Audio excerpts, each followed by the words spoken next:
Bonjour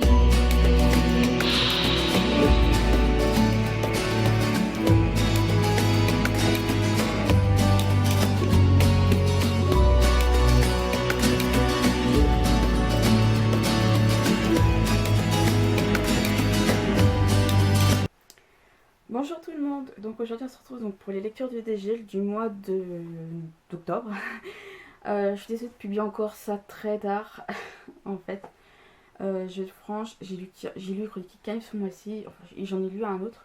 Je pensais plus ce mois-ci en octobre, mais je sais pas, ces temps-ci ouais, je pense qu'on a tous des hauts et des bas et je suis en pleine baisse de morale, donc c'est pas la joie on va dire. Et sinon il y a eu, comme vous pouvez voir, pas mal de choses. Je vais commencer tout de suite parce que je vais pas sinon que la vidéo dure un peu trop longtemps.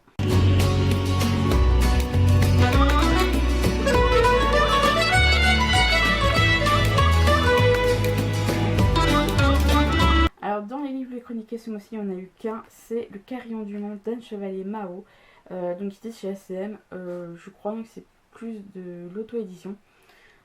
C'est un très bon livre. Alors ça c'est l'une des toutes premières la couverture, une des premières versions. Je vais vous mettre donc la couverture actuelle.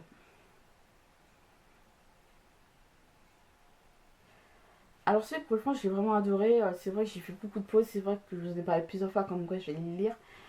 Comme je expliqué dans ma chronique, c'est que le livre, certes il fait fin, mais il est divisé en parties. Et ce problème-là avec les parties, c'est que de mon point de vue, les parties étaient un peu trop longues. Et quand je faisais des pauses parce que je me disais que je n'allais pas y arriver, mais comme j'expliquais dans la chronique, l'auteur assume totalement parce que je l'ai rencontré récemment à la 25e du livre.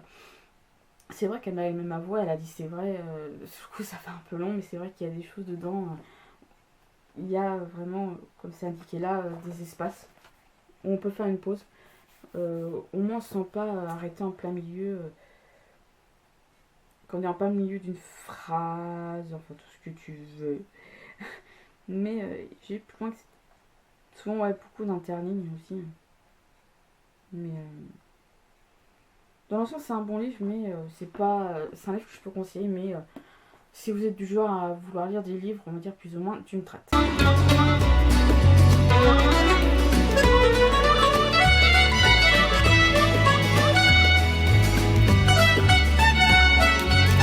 Pour les livres lus et non chroniqués ce mois-ci, il n'y en a qu'un, je pense que vous le chroniquez durant novembre. Il s'agit de A Silent Voice, donc le tome 1 de Yoshitoki Iwama, chez Kiun de la collection Shonen. C'est un livre que je voyais beaucoup récemment en librairie et autres. Le titre m'intéressait. Je le voyais un peu de temps en temps sur la blogo. Et j'ai décidé de l'emprunter. Je pense que, ouais, m'attaquer directement à la série, je ne sais pas. À voir. Mais j'ai bien aimé dans l'ensemble. Donc si vous voulez que je vous en fasse une chronique, dites-le moi donc en commentaire.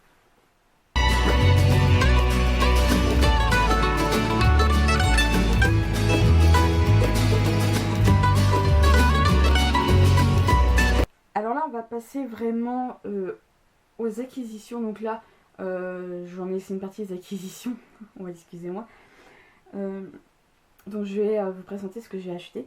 Alors j'ai pris un livre récemment, trouvé un livre gratuit en format e-book. Donc c'est un livre souvent pour lequel e-book, c'est des livres vous savez, qui sont tombés dans le domaine public. Donc voilà. Alors ce livre-là, j'ai trouvé pour un liseuse. Je crois que j'ai été influencée beaucoup récemment, le mon octobre, par Assassin's Creed Syndicate. Donc je vais vous parler juste après. Dedans, il y a un écrivain qui apparaît. Et pour ceux qui ne savent pas, souvent dans mes lectures, je suis souvent influencée par l'univers Assassin's Creed. Récemment, je m'intéresse beaucoup au cas de la Révolution française, vu que l'année dernière, l'épisode précédent, Unity, est sorti. Parler de la Révolution française. J'aime beaucoup cette période d'histoire de France. C'est vrai que ça peut paraître bizarre, mais dans le cas de Syndicate, l'auteur apparaît et je sais qu'il y a quelques années ça, je ne sais plus exactement de quand il date, 2012 et encore si c'est pas plus récent. Et je me suis dit, c'est vrai, ça peut être une bonne raison de lire le roman, peut-être et voir après le film. Donc il s'agit d'Oliver Twist, de Charles Dickens. Je vais dire d'Oliver Dickens, non, de Charles Dickens. Donc là, c'est aux éditions du groupe e-book libre et gratuit. Mince. Comment vous dire que ma liseuse est très sensible. Donc de Charles Dickens. Il y a un truc qui est tombé. Je sais pas quoi. Donc c'est vrai que j'ai commencé à le lire, pour être franche, là j'ai mis quelques couvertures pour vous le présenter. Mais c'est un livre qui me tentait bien. J'ai commencé à lire, pour l'instant ça va. Je commence à savoir un peu le personnage, enfin l'histoire. Donc voilà. Donc pour ceux qui ne le sauraient pas, il y a eu la 25e livre qui a eu lieu en début d'année. Si je vous présente ce livre que maintenant, si je l'ai acheté en début d'année, c'est qu'il y a un problème. Début octobre, donc j'y vais maintenant depuis 2012, j'y vais tous les ans. Donc ça va. J'ai pris 3 livres. C'est vrai que j'étais raisonnable par rapport à l'année dernière. Je vous mettrai en barre d'infos. Donc, il y a les choses des gels d'octobre 2014. Vous êtes choqués parce que l'année dernière, je crois que j'ai eu pour plus de 100 €. Oui, je craque beaucoup. Là, j'ai acheté que 3 livres. J'ai dit, c'est ouais. Parce que je savais que j'avais pris une édition collector pour que je vais vous présenter. Donc, je savais très bien que j'avais pas mal dépensé ce mois-ci. Mais j'ai pas mal économisé aussi parce que je sais très bien qu'avec le jeu plus la 25e du livre, j'allais pas mal dépenser. Donc voilà. Donc je vais pas vous les présenter dans l'ordre parce que sur le coup c'est vrai que j'ai des doutes dans l'ordre que je les ai achetés. Donc le premier il y a donc les 13 crânes de cristal, donc le tome 2, les disciples de Seth, Dan Chevalier Mao, donc je viens de vous présenter à l'instant, donc chez ACM c'est de l'auto-publication, l'auto-édition. Le mois dernier je vous avais présenté donc le tome 1, donc c'est... J'ai oublié le premier titre, le nom du... C'est... Voilà, la prophétie des premiers. J'aime beaucoup les couvertures, je trouve assez sympa et je pense que je vais commencer à les lire. Quand je sens que j'aurais bien lancé dans le tome 2, je vais essayer de m'acheter plus vite le tome 3 parce que franchement, ça a l'air d'être sympa, d'être une bonne histoire après à essayer. Donc là, en fait, c'est vraiment, ça tombe vraiment complètement autour des 13 crênes de cristal. Je suis passionnée, on va dire, plus ou moins par ce genre d'histoire. Les 13 crênes de cristal existent, c'est pas une blague. C'est vrai qu'on ne sait pas ce qui se passerait si on les réunissait tous en vrai, donc. Dans la nouvelle, j'ai entendu des histoires comme quoi en effet les Toscadors existaient vraiment. Mais on sait jamais ce qui se passerait vraiment s'ils étaient tous réunis. Et je trouve que ça peut être une bonne raison de lire un truc assez sympa. Autre truc que j'ai lu là, je l'ai appris dans les mains, j'ai oui sur le coup par rapport aux 2 tomes précédents, il fait plus gros. Il s'agit donc de la confrérie d'Archeron, donc le tome 3, les héritiers de la chimère de Cyril Pujol, édité chez edelivre.com. J'ai lu le tome 1, je crois, en début d'année. J'ai acheté le tome de l'année dernière. Donc, le tome 1, j'ai acheté en 2013. J'ai lu en début d'année. J'ai acheté le tome 2, donc le navigateur de Magic Space, l'année dernière, mais je l'ai lu dans ma palle. J'ai acheté le tome 3, comme j'ai dit à l'auteur. L'auteur a lu ma chronique du tome 1, hein, il a beaucoup aimé. Mais là, c'est vrai que je me suis dit, c'est vrai que quand j'ai le temps, je préfère d'attendre d'avoir le tome 3. Pour la suite, c'est une petite brique. C'est vrai qu'on dirait pas, mais pour moi, c'est une brique. Voilà. Il fait, je crois, plus de, ouais, 581 pages. Hein. 481 pages, pardon. Donc, oui, on est pas loin de 700 pages. Donc... Mais c'est écrit pour ma part assez gros. Donc... Mais c'est après serré, je trouve, là, entre les lignes. Après, ça va voir. Quand je vais présenter là, je pense que la caméra fait un peu défaut à telle écriture, mais il y a de l'espace en bas, donc ça fait de moins. C'est vrai que j'ai aimé le premier tome, donc j'ai hâte de savoir la suite. Franchement, dites-moi si vous les avez lus, si ça vous intéresse, pour que je puisse les lire assez rapidement. Le dernier livre que j'ai donc acheté à ma gamer du livre, l'auteur en a écrit plein dans le genre, et il y en avait plusieurs de ces livres sur l'étalage, comment je peux dire ça, sur le comptoir, enfin appelez ça comme vous voulez, enfin, sur les tables, plus ça à dire. J'ai pris celui-là parce que je pense que c'est celui qui, pour l'instant, me plaira en premier. Et c'est vrai que j'ai dit, c'est vrai que pour genre Halloween, enfin octobre, la saison automnale, enfin, surtout avec Halloween qui est passé maintenant, je pense que je vais le lire, je pense que ça peut se lire pas forcément Halloween, mais en octobre en tout cas, mais le sujet fait penser à cet univers-là. Donc il s'agit de Contes d'Outre-Tombe, Fantômes, Spectres et Dames Blanches, donc de Dominique Camus chez Ouest France.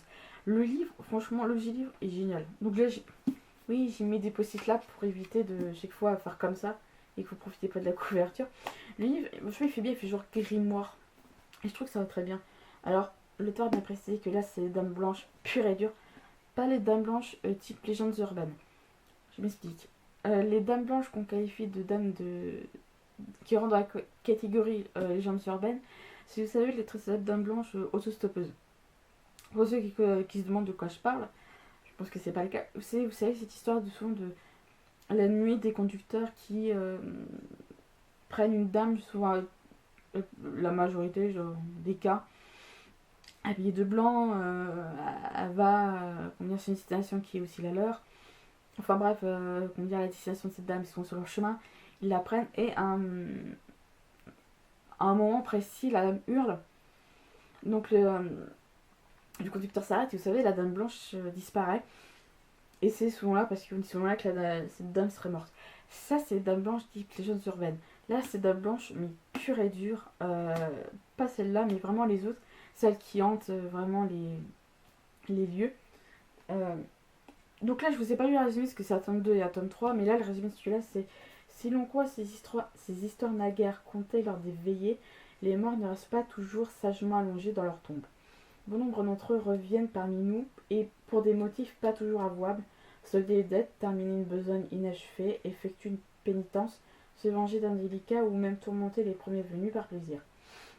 Croiser le chemin d'un spectre, d'une dame blanche ou d'un fantôme n'est pas toujours une chose heureuse. Ce recueil de contes vous apprendra comment prémunir de leur courroux ou d'éviter de les rencontrer. Par exemple en se tenant loin des lieux qui s'affectionnent particulièrement hantés. C'est ce genre d'histoire que j'aime beaucoup. Alors, pour information, oui, je crois au paranormal, oui, je crois aux fantômes, tout ce que vous voulez. Tapez fantômes sur YouTube, vous trouverez des trucs intéressants. Et oui, il y a des canulars, comme partout. Mais les histoires pures et dures, tout ça, ce genre d'histoire, j'aime beaucoup. J'aime bien l'effet qui a été fait, c'est sur mon cas, on voit où c'est un peu. Ça va pas trop sur les. Enfin, vous voyez un peu. Je veux dire, c'est pas lisse comme là. En fait, vous voyez, au niveau des pages là, c'est très lisse, c'est pas le cas de là. Voilà un petit peu effet grimoire. Donc oui, je crois au paranormal, oui, je crois en fantômes. Et j'aime beaucoup ces... vous voyez, à chaque début de chapitre, il y a des petits enluminures comme ça. Enfin, je sais pas le terme. Puis ça arrive qu'on ait des petites illustrations en fin de page comme là, un hibou. J'aime beaucoup. Je pense que c'est un truc qui peut me plaire. Donc on a fait beaucoup des livres dans ce domaine-là. L'auteur, donc, les fameuses dames blanches, légendes urbaines dont je vous ai parlé. Ça peut être sympa, mais je vous laisserai découvrir si ça vous intéresse. Donc... de toute façon, dans l'article, vous avez tous les titres, tout ce qu'il faut pour si vous voulez les mettre dans vos registres et autres. Je kiffe la couverture. Je vois que la dame blanche là, c'est pas de la sentiment, c'est une maman fantôme. Donc voilà. Alors, le dernier livre que j'ai acheté, c'est pas un livre de la 25 qui j'ai acheté à 25 du livre. Il y a quelques mois, on m'a offert une carte cadeau donc chez Auchan. Il m'a resté, je crois, pas grand chose sur un carte cadeau. Et j'ai dit, elle était bonne, vu qu'elle est bonne jusqu'à décembre, j'ai dit, je vais la liker tout de suite par peur d'oublier sinon. Comme quoi il me restait un peu, il me restait plus grand chose, je crois, sur la somme qui était déjà dessus. Je suis donc allée, vous allez dans les bacs des Rayon Livre, et vous avez toujours les bacs occasion à Auchan si vous y allez régulièrement. Je suis là-bas, je n'ai pas trouvé spécialement grand chose, et j'ai trouvé un livre qui avait l'air sympa. C'est un livre qui n'était pas spécialement dans ma wishlist, mais le résumé me tentait bien. Il s'agit donc de Halo, l'amour interdit de Alexandra Ardonetto, chez Pocket Jeunesse. Alors, à la base, le livre était à 17,50€. Il était en occasion à 7€. Donc 10 euros, déjà 10,50€ d'économie, c'est pas rien. Et j'ai fait encore un peu plus d'économie parce qu'avec le reste qui me restait, donc j'ai dû payer 4€ et des brouettes le livre en total. Donc oui, c'est là vraiment la bonne affaire, pour, en tout cas pour ce qu'il est. Donc le résumé, c'est donc 3 anges descendent du ciel pour maintenir la paix dans un monde peu à peu rongé par les forces du mal. D'abord, il y a Gabriel, le guerrier, puis Ivy, la guérisseuse, enfin Bethany, la plus jeune et aussi la plus humaine.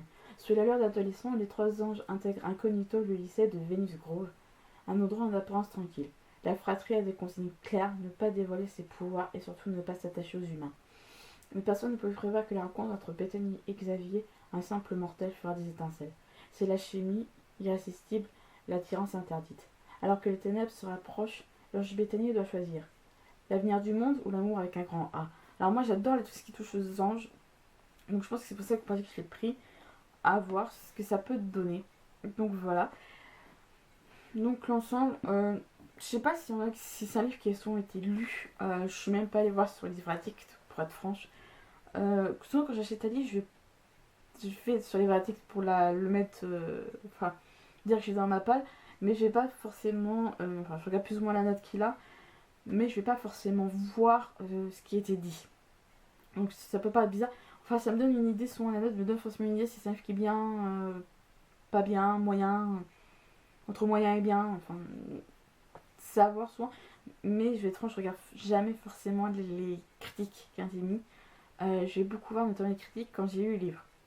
En fait, quand j'ai chroniqué le livre, j'ai souvent, après, sur les verdicts, donc pour ça j'ai ajouté ma chronique et voir ce qui a été dit plus en détail pour plus ou moins qu'on passe avec ce que moi j'ai dit. Donc, je sais pas si pour l'instant je suis pas sur les critiques, je l'ai pas encore ajouté, mais je sais pas s'il est bien ou pas dans l'ensemble, donc voilà. Donc là, je vais passer forcément à tout ce qui touche pas au livre. Donc, je vous en ai parlé tout à l'heure, il y a Assassin's Creed Syndicate qui est sorti le 23 octobre. Je l'ai eu un jour avec un jour d'avance. L'acheté le vendredi 23, je suis allée chercher le jeudi 22, pardon. Et j'ai pris donc, je vais vous le faire voir. Voilà, l'édition Charing Cross. Donc elle est comme ça, la boîte. Alors le jeu est pas dedans, hein, je précise, le jeu il est là. Donc vous pouvez acheter seulement le jeu comme ça, c'est-à-dire que le jeu avec la boîte. Moi j'ai pris l'édition Charing Cross parce que je voulais vraiment une édition un peu pour faire plaisir. J'en ai eu en tout pour un peu plus de 100 €. En comptant alors sans compter le Season Pass, parce que souvent la Season Pass c'est pour avoir des contenus additionnels, enfin des choses en plus. J'en ai eu pour à peine 100 €. L'édition Charing Cross. Hein. Le jeu, je sais pas combien il coûte spécialement. Mais il doit coûter, je vois, une 50-60 €, je crois. Je sais pas exactement, parce que j'ai pas pris d'édition comme ça. Donc, dans la boîte, il y a le jeu. Alors, là, vous avez un petit tiroir. Le jeu était là-dedans. Vous allez me dire, à quoi sert? Donc, là-dedans, il y avait le jeu, la bande-son, il y a une carte de Londres, parce que ça se passe à Londres pendant la Révolution industrielle. Une carte de Londres et un petit livre artbook. Artbook, c'est dans le sens, vous savez, où il y a des dessins, des choses comme ça. Vous allez me dire, à quoi sert donc le grand question qui est là? Je vais vous montrer, donc on enlève la boîte, elle s'enlève par le haut. Ça sent le plastique, je crois que je devrais faire plus souvent. Et il y a tout simplement ça dedans, une figurine de Jacob, l'un des deux personnages dans Syndicate. Je la kiffe. Tout simplement, je la kiffe. Je sais même pas où ce que je vais la mettre, c'est pour ça que je l'ai pas encore tout à fait sorti de la rangée ailleurs. Je vais peut-être la mettre dans la bibliothèque, mais où, quand, comment, je sais pas. Enfin bref. Ça c'est pour le jeu en général. Je suis tout rangé là. Alors ce qu'il y a là, vous pouvez le trouver plus ou moins partout. J'ai fait des tests. Alors pour ma part, il y en a un, je les ai achetés en librairie. Et les autres sont aussi bas qu'en grande surface, qu'en librairie papeterie. Donc voilà, donc en premier, oui, là pour l'instant vous allez manger que de l'Assassin's Creed, je suis désolée. Donc en premier il y a ça, donc c'est Assassin's Creed, donc un an avec la confrérie des assassins. Alors c'est quoi? C'est tout simplement un petit chose comme ça que vous pouvez mettre sur le bureau. Vous l'ouvrez comme ça, donc ça donne un... Et vous avez donc truc par jour, donc vous voyez 7 janvier, et je vous avez des dessins et autres, donc des choses comme ça, des dessins, comme ça. Vous avez des petites biographies, donc là par contre sur Altaïr. Comme ça. J'aime beaucoup. Et Yule, c'est dans le livre. Vous avez par exemple sur des armes. Donc là, par exemple, l'arme fantôme. Donc en fait, c'est dommage que ce soit pas avec des anneaux. Vous savez, pour au fur et à mesure tourner les pages. Parce que c'est là, vous devez tout simplement les détacher comme ça. Et je trouve ça dommage parce qu'après, on se dit, ouais, on est fou à la poubelle ou je sais pas quoi. J'aurais bien aimé que ce soit avec des anneaux. Pour l'information. Alors là, les deux trucs que je vous présente là, c'est chez Hugo Images. Donc après, à vous de voir. Après, il y a ceci. Donc c'est Assassin's Creed, donc l'agenda calendrier 2016. Alors ça se présente comme aussi là, plus ou moins comme ça. C'est bien capitonné là. Pareil, donc là c'est sous forme du support. Et en fait, vous avez ici une image et ici la semaine. Une semaine.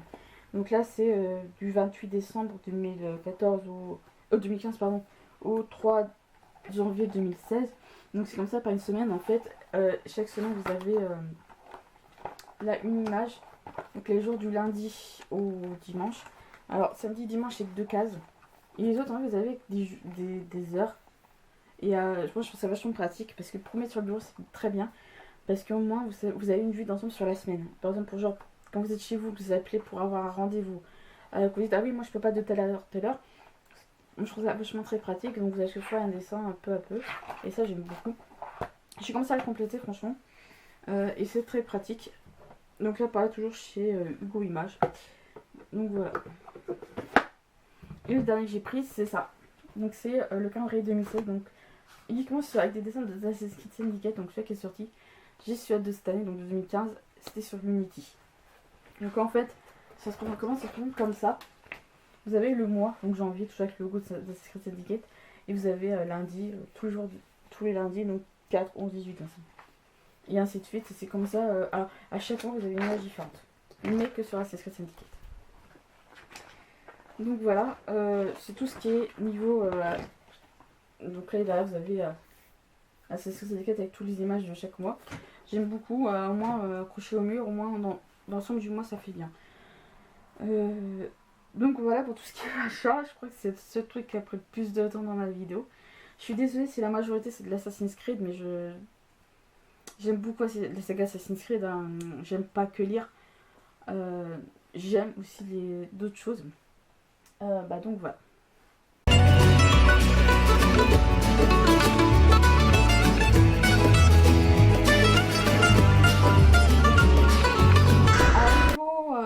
Alors niveau en première médiathèque, c'est pour ça que je fais vite fait un petit peu la vidéo parce que je vais ramener le livre à la médiathèque aujourd'hui justement, le 7 novembre. Je suis toujours en retard, ça me saoule. Donc il y a donc, je vais faire vite fait un peu, il n'y a pas grand chose. Il y a donc Salon Voice, donc je vous ai présenté plus tôt, donc de Yoshi Tokiwama chez Kion dans leur collection Shonen. Avec les on va finir tout de suite. Il y a donc Assassin's Creed tome 4 Hawk de Kirby Air des Fadis chez Les Deux Royaumes. Je les ai pas lus, je les ai lus je crois. Et si vous voulez que je vous les chronique sur mon blog, dites-le. Ça m'intéresserait beaucoup d'avoir votre avis à vous aussi, si ça vous intéresse. Et le tome 5 El Carcre. Je sais pas comment ça se prononce. Donc oui, encore l'Assassin's Creed sur ce coup-là. Donc de Kirby Air des Fées chez Les Deux Royaumes, je précise. Je crois qu'il y a le tome 16 qui est sorti il y a quelques mois, je crois. Je sais pas, je crois que c'est ça, le tome 6 ou le tome 7. J'ai un doute.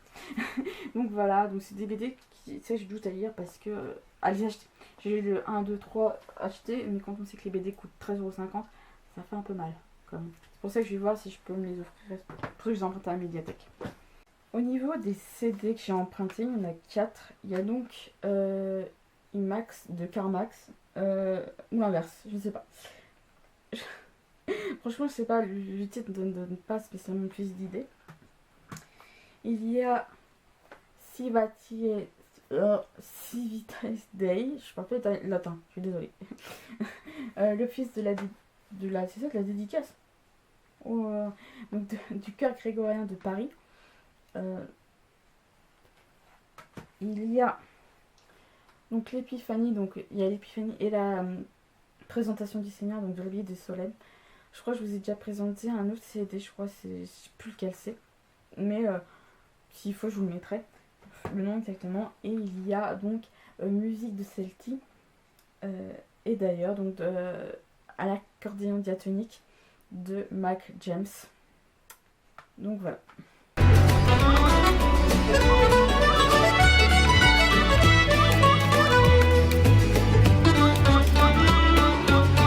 Alors dans mes lectures du mois de novembre, j'ai terminé Oliver Twist de Charles Dickens et Merlin de Théa Baron chez Nathan.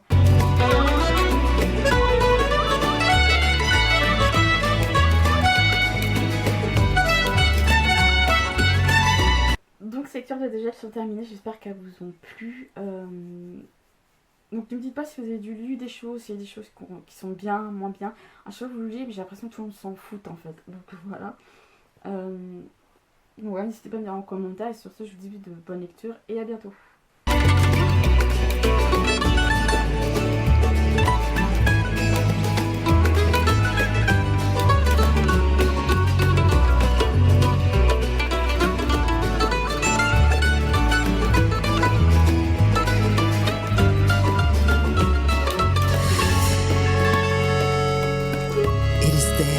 Simple hole in the earth where the treasure rests. Who would search for it there? Who could find it?